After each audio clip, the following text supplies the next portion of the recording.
Perkenalkan, nama saya Adelia Nur Safaa dengan NIM 0806 138192471 dari Formasi A 2019. Tujuan pendidikan Pancasila. Secara umum, tujuan utama pendidikan Pancasila adalah untuk menumbuhkan wawasan dan kesadaran berbangsa dan bernegara, sikap perilaku cinta tanah air dan bersendikan kebudayaan bangsa, wawasan Nusantara, serta ketahanan nasional dalam diri para mahasiswa atau calon sarjana ilmuwan yang sedang mengkaji dan menguasai ilmu. Secara khusus, tujuan pendidikan Pancasila terkandung dalam tujuan pendidikan nasional, yaitu meningkatkan manusia yang cerdas, kreatif, mandiri, bertanggung jawab, profesional, dan produktif. Tujuan pendidikan Pancasila tidak dapat dilepaskan dari tujuan nasional bangsa Indonesia serta tujuan pendidikan nasional. Tujuan nasional bangsa Indonesia telah ditetapkan dalam pembukaan Undang-Undang Dasar Negara Republik Indonesia 1945 alinea keempat, yakni pertama, melindungi segenap bangsa Indonesia dan seluruh tumpah darah Indonesia. 2. Memajukan kesejahteraan umum. 3. Mencerdaskan kehidupan bangsa. 4. Ikut melaksanakan ketertiban dunia yang berdasarkan kemerdekaan, perdamaian abadi, dan keadilan sosial.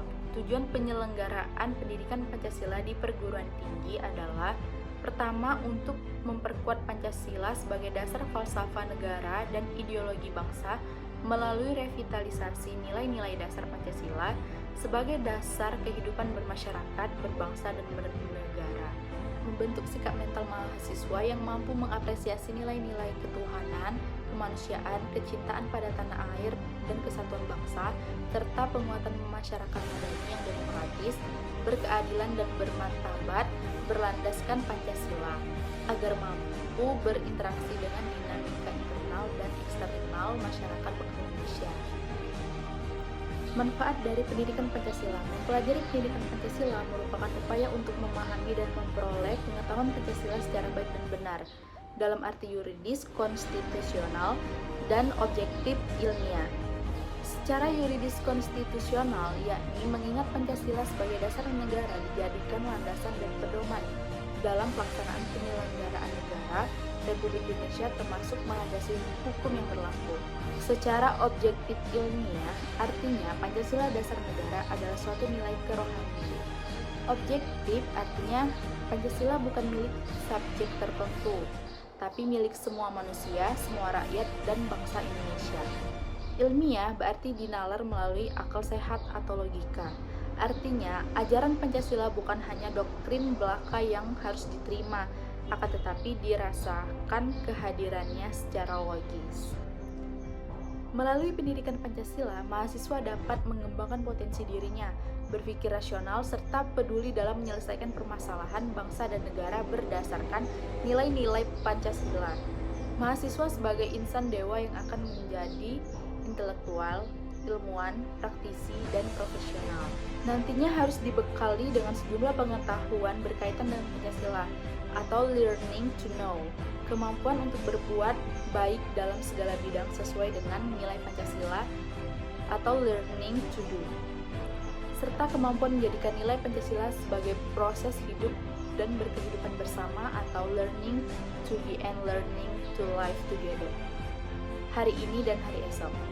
Manfaat pendidikan Pancasila di atas menggambarkan pada pembentukan kompetensi yang mencakup pada pengembangan kecerdasan intelektual, akhlak mulia, dan keterampilan.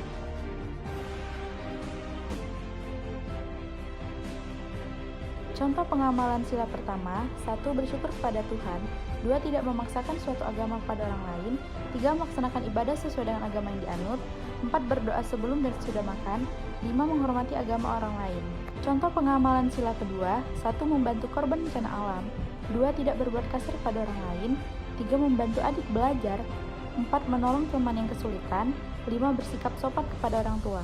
Contoh pengamalan sila ketiga: 1. Mencintai dan bangga menggunakan barang buatan Indonesia. 2. Bermain dengan rukun. 3. Mengikuti upacara bendera dengan baik. 4. Melestarikan budaya daerah. 5. Bermain tidak membeda-bedakan suku dan agama. Contoh pengamalan sila keempat: 1. Menyampaikan pendapat. 2. Menerima hasil musyawarah dengan lapang dada. 3. Berdiskusi atau kerja kelompok. 4. Saling menghargai pendapat. 5. Musyawarah dalam pemilihan ketua kelas. Contoh pengamalan sila kelima: 1. Tidak berbuat curang kepada orang lain. 2. Tidak boros dan suka menabung. 3. Menghargai hasil karya orang lain. 4. Melaksanakan hak dan kewajiban secara seimbang. 5. Bergotong royong dalam membersihkan kelas. Oke, itu saja yang dapat saya jelaskan. Lebih dan kurang saya mohon maaf. Wabillahi taufiq wal hidayah. Wassalamualaikum warahmatullahi wabarakatuh.